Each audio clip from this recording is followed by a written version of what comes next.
Welcome, here I've got Samsung Galaxy S10 Lite and I'm gonna show you how to activate image stabilization while recording a video at this device.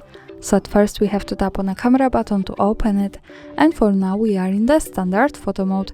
Let's change it by using this settings bar and just simply going to the right to video. So here we are. Now let's move to the left corner. When we pick this button, we can open the advanced camera settings, and in the video mode we have the video settings at the first place.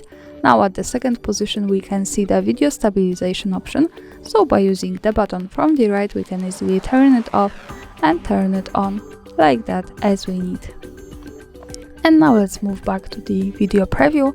Here we have also one extra way to stabilize our video better, this button here with hand icon, so just one tap to turn on super steady recording, another tap to turn it off, and this is really easy, as you can see.